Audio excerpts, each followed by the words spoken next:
A crucial question. If you're the Michael Jordan at your job, nobody does your job better than you, and you bust your tail working that job and you're as great as anybody is at it for the next 20 years, will you ever be able to retire with your dream lifestyle? Will you have all the time you want, all the money you can spend? Will that job, if you're the Michael Jordan, the best of the best at it, will you ever be able to retire 20 years down the road with that ultimate dream lifestyle? And if your answer is not yes, if it's a no, if you say my job does not offer that, then why keep going down that same path with no light at the end of the tunnel? But unfortunately, most people are stuck in that very predicament. Maybe they never even ask themselves, will my job ever deliver?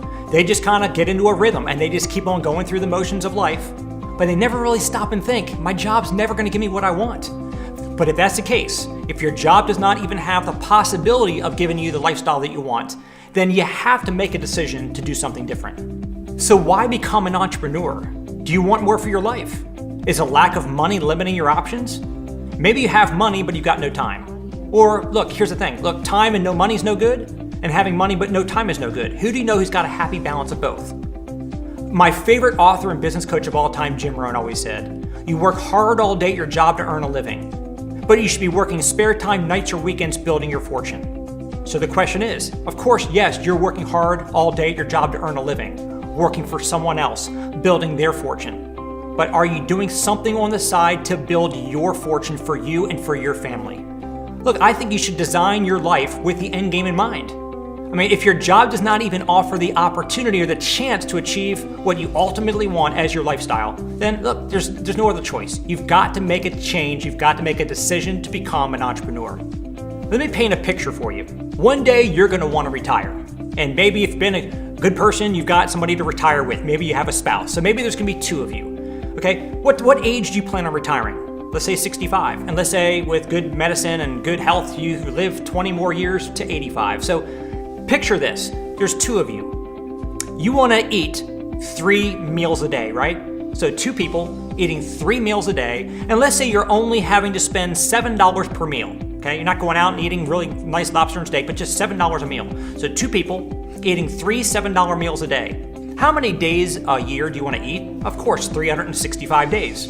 Okay, and let's say you're going to live 20 years. So 2 people eating 3 $7 meals a day, 365 days a year, times 20 years. Do the math. You realize that means you're going to have $306,600, almost $307,000 in cash in the bank in order for you to be able to retire just to eat 3 $7 meals a day. Now, the question for you is now, look at your bank account. How far are you from having $307,000 ready for your retirement? Most people, unfortunately, don't even have $10,000 to their name, much less $300,000. Do you see what I mean? You've been working your job for however many years, and you've saved up how much? Are you ready for retirement? Not next year, not 10 years from now. If you keep doing what you're doing, you're going to keep getting what you're getting. If you have not saved up a lot by now, how is that ever going to change? The definition of insanity is doing the same thing over and over again, expecting different results. So what I submit to you is that, look, $300,000 just to be able to eat 3 $7 meals, that's not including, Christmas presents for the grandkids. It's not including going out to movies or dinner with your spouse. It's not including paying your heat or your phone bill. It's not including, going on a vacation. It's just to eat 3 $7 meals a day. That's why you've got to make a decision to do something different. So let's assume I have you semi-convinced that you need to do something, that you need to start some kind of a side business to supplement your job that will have the chance to give you the result that you're looking for. Let me share with you the book I wrote called Money Mindset. This went #1 on Amazon very, very quickly, #1 bestseller. Why? Because money is a very important topic. A lot of couples fight about it. A lot of people are stressed about it. Most people don't know how to attract money. They don't know how to keep the money that they make. They don't know how to grow the money that they've made. So my hope today is to be able to share with you the 3 forms of income that I wrote about in this book. The first form of income is what we call linear income. Linear income is basically you trading your time for money. I don't care if you're working at a fast food restaurant making $10 an hour. You could be making $100 an hour as a massage therapist. You could be a $400 an hour attorney. You could be a surgeon who makes $20,000 per surgery. If you do the work, you get paid. If you don't work, you don't get paid. You're trading your time for money, you eat what you kill, and in that scenario, which is what most people who are W-2 employees are used to, that's what most people are living by, trading their time for money. The second form of income is called leveraged income. Leveraged income, you incorporate the efforts of other people to generate your cash flow. Would you rather be the real estate agent or the broker? The insurance agent or the broker? You or your boss, the people who have people working for them, they make the most money and they tend to have the most time freedom. So leveraged income, I was very fortunate to be raised by my father who understood and taught me a business principle that most people in this country go to their grave never figuring out. He said, Brian, you can go out and sell a house and make a bunch of money. But he said, would you rather work hard or would you rather work smart?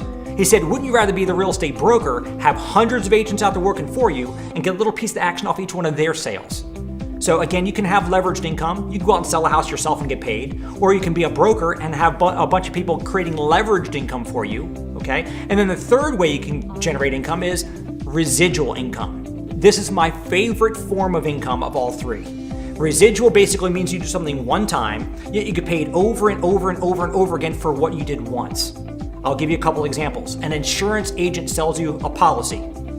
They get a big commission check up front. But then every year that the policy renews, even if they didn't even have to talk to you, it might automatically renew. They automatically get paid that renewal or residual income. That's brilliant, isn't it? Most people don't have any experience with residual income. I'll give you another example. Elvis Presley, one of the top highest paid performers in America, still to this day, decades after he's been passed away and gone. Why? Because he records a song one time, and then every time it airs, his estate gets paid. Michael Jackson, the same thing. Still one of the highest paid performers in the world. He recorded a song one time, every time it plays, his estate gets paid. So what I encourage you to do is do your exploration. Find yourself a side business that has all three forms of income: linear income, leveraged income, and residual income. And the truth be told, this is my little soapbox moment right now, I would not do anything else the rest of my life if it didn't have leveraged and residual income attached. If 100% of your income comes from 100% of what you do, in my book, that's called scary. What happens if you get sick, can't work, want to retire, God forbid you lose your job, what would happen? But if you've got leveraged income and you got residual income, it's not even predicated on you doing any work anymore. You can still keep on getting paid. So how are we doing? Have I convinced you even more to start your own business? Look, it's not if, but what. What kind of a business? I believe there's 4 steps. Number 1, open your mind. Number 2, evaluate opportunities. Number 3, find one that really resonates with you.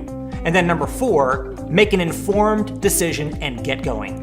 Okay, so now let's talk about the 3 different paths you can take to start a business. The first one is you invent something. Are you an inventor? Do you have some great ideas floating around in your head? So let's say you want to invent. The challenge with being an inventor, it's high risk and high return. Most inventors lose their money. Most inventors, their invention never gets off the ground. So it's high risk, but if it does pop, it's got a high payoff.